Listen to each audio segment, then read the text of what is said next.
and contextualizing it to the African context. I think as we do that, and as the panelists start to think about what they're going to say, it's important for us to situate CSR in a continent where there's abject poverty, where you have untapped resources, where there's underdevelopment across the board, and also lack of social amenities. And so what does it mean for corporations of any size? And I think that's a useful question that Craig raised. Do we focus CSR on the very big corporations, or do the small businesses that actually make money from communities also have to imbibe a CSR culture? And so as we look at that, the Western case is clear, but the value of a meeting like this is, how do we do this work on a daily basis? When the organizers asked me to moderate the session, one of the questions I asked was, what do we want to get out of this?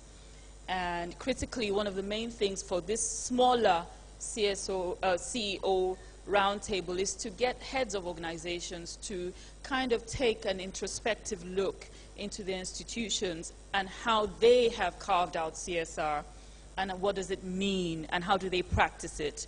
So on that note, I'd like to go around my panelists today. Thank you so much. And hopefully we'll have a very healthy discussion, very vibrant discussion, and we'll open it up for the floor as well.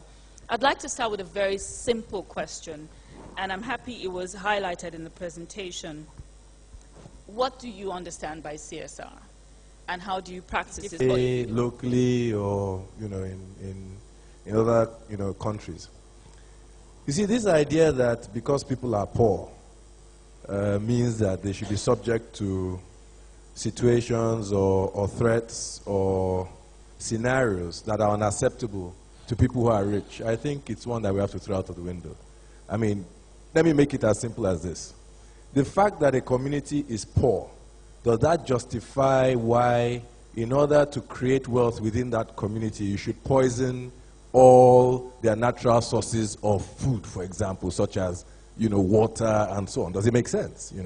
And I think that the argument brings to fore the issue that CSR requires a certain level of enlightenment for it to take roots. And unfortunately, poverty tends to blanket enlightenment. And we'll come to that, I'm sure you have questions around that, down the road. In Access Bank's case, we have a clear understanding that individuals and corporations operate within a given community. And time and history has taught us that a community, irrespective of your role in that community, whether it is focused on economic issues or social issues or environmental issues, a community is the sum total of the interaction of all of these issues. And that if we want our communities to grow, if we want our communities to develop, as individuals and corporations, we must play our part in ensuring that, the challenges around ensuring that the social life of the community, the economic life of the community, and the environmental life of the community operate at the very best levels they can are addressed. And it's in that context that Access Bank intervenes. We have tried to break CSR issues down to a very simple context in my bank. Simple, If you do it well, it will end up well, And we do recognize that we operate in a world that is not perfect. And whether you're in a developing country or in a developed country, we recognize that, we operate in a world that's not perfect, but that the process of pursuing perfection requires everybody to stand up and get involved.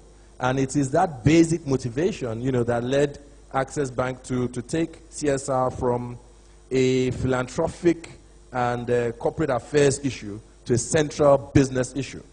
And we did some studies, and we recognized and realized that for the business that we're in, which is banking, there is no bank that is focused on governance, social and environmental issues that does badly.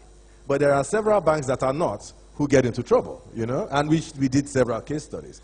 And in our business, actually, which is very brand and reputational dependent, okay, it's not difficult to see why stakeholders have more trust in an organization that either in the way it conducts its business or in the way it interacts with society, you know, is a champion for CSR. And very quickly, we have found that as we have championed CSR issues in Nigeria, we have won a lot of confidence from our stakeholders, internal and external. So there is indeed a virtuous reward for that which we do. I hope I've rambled, but I hope, I've made sense.